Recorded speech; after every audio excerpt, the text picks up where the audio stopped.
D, wait for it, delightful. Check out the name tag. You're in my world now, Grandma.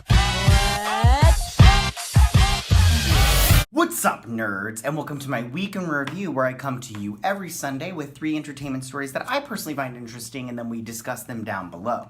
You can also find down below the 3 articles that I read to bring you this story, and you can read them and then make up your own opinion. I just want to say, though, before we get started, that if you like what I do here and you enjoy independent content here on YouTube, please consider subscribing to my channel. YouTube is doing their annual bot cleanse and old account purge, and there usually is a little bit of collateral damage, so please consider liking, subscribing, and sharing my videos, and I thank you in advance. So why don't we just dive right into these 3 stories. So for my first one is a sad one. Beloved television host Regis Philbin, who became synonymous with Live with Regis and Kathy Lee, and later Live with Regis and Kelly, died at the age of 88. Now, the star passed away on July 24th, and I know that was last week, and I try to keep this current and everything, but I had already filmed my episode for last week for Sunday, and I really wanted to get this story out because I just love Regis Philbin so much. I think he's such a great guy. So his family shared a statement on his passing to People magazine, and the statement explained that the cause of death was natural causes and that he passed a month before his 89th birthday.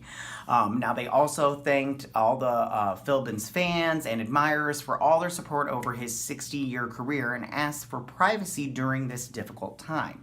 No funeral announcement at this time were made, but their statement read, "We are deeply saddened to share that our beloved Regis Philbin passed away last night of natural causes, 1 month shy of his 89th birthday. His family and friends are forever grateful for the time we got to spend with him, for his warmth, his legendary sense of humor, and his singular ability to make every day into something worth talking about. We thank his fans and admirers for their incredible support over his 60-year career and ask for privacy as we mourn his loss." Philbin survived by his daughters J.J. Philbin, Joanna Philbin, and Amy Philbin, and our thoughts are with the family at this difficult time. Now, Philbin became a household name in 1988 when he became the host of Live with Regis and Kathy Lee, which he hosted for 15 years alongside Kathy Lee Gifford. Now, Gifford would leave after 15 years, and that paved the way for a new co-host entering the show, which would be Kelly Ripa. Philbin would be the constant and created an entirely new tag team with Ripa in the newly named Live with Regis and Kelly in 2001. Now, he would continue being host until 2011 when he decided to step away after 23 years. And I just have to say, I really like Regis Philbin a lot. I always thought he was such a good person, and you could tell he was one of those people that just liked to make everybody happy around him, and if you weren't happy, he would bring a smile to your face, and it really is sad to see someone like that go, and it's really is sad. And again, I know this happened last week, and this is like a weekly thing, but like I said, I had already filmed the Sunday video for last week when he had, when that story came out, and I wanted to do that one. So for my second story, after several delays, Christopher Nolan's Tenet is going to be getting a theatrical release this summer, after all.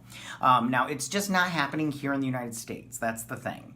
With the U.S. still seeing coronavirus spikes around the country, movie theaters remain closed. However, other countries have been able to minimize the pandemic to the point that theaters are safely reopening.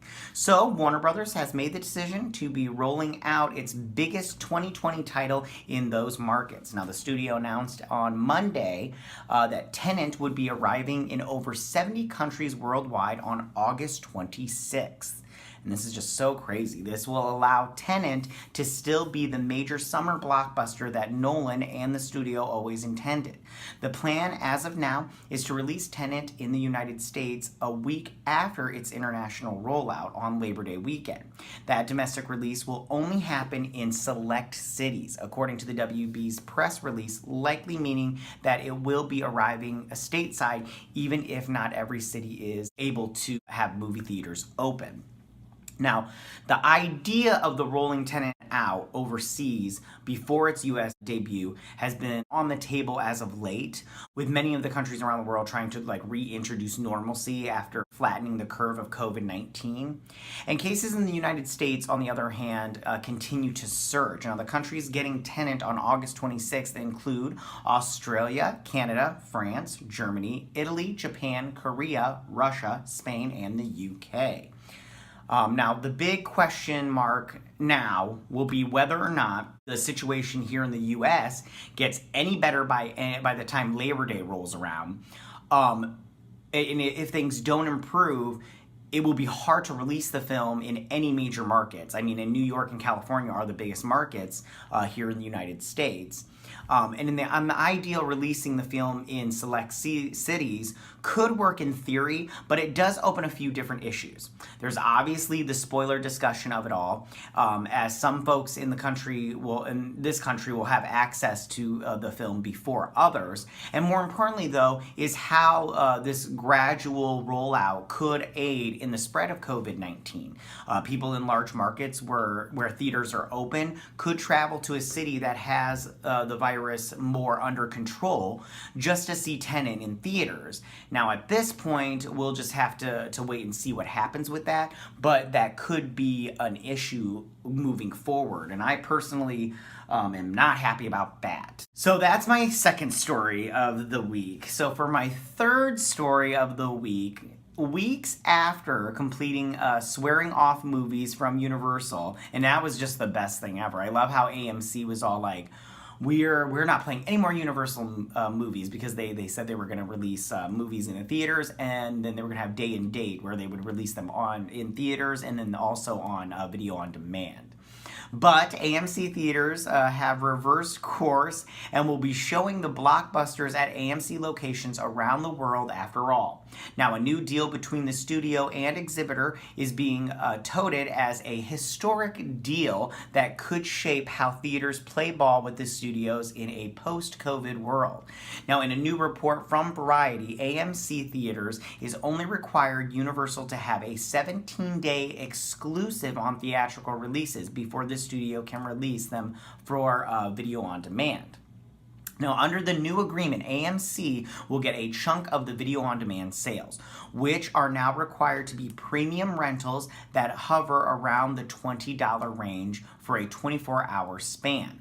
Now, all Universal theatrical releases will now have to have a premium pricing should they go to video on demand after a 3-week theatrical grace period, as opposed to a cheaper price some services offer.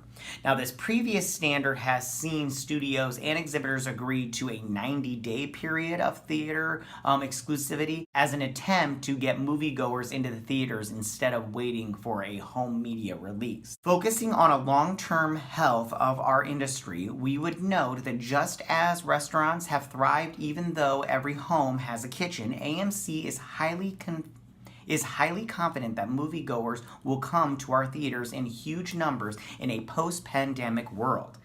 That was AMC's chief, Adam Aron. He also said, as people enjoy getting out of their homes, we believe the mystical escape and magical communal experience offered at our theaters will always be a compelling draw, including as it does our big screens, big sound, and big seats, not to mention the alluring aroma of our perfectly prepared popcorn. Yeah, right, it's heated under a light bulb. You gotta be kidding me.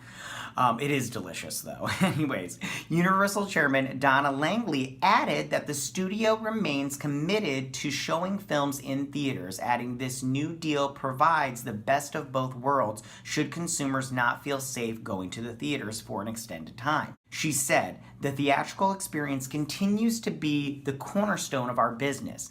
Then she went on to say, the partnership we've forged with AMC is driven by our collective desire to ensure a thriving future for the film distribution ecosystem and to meet consumer demand with flexibility and optionality.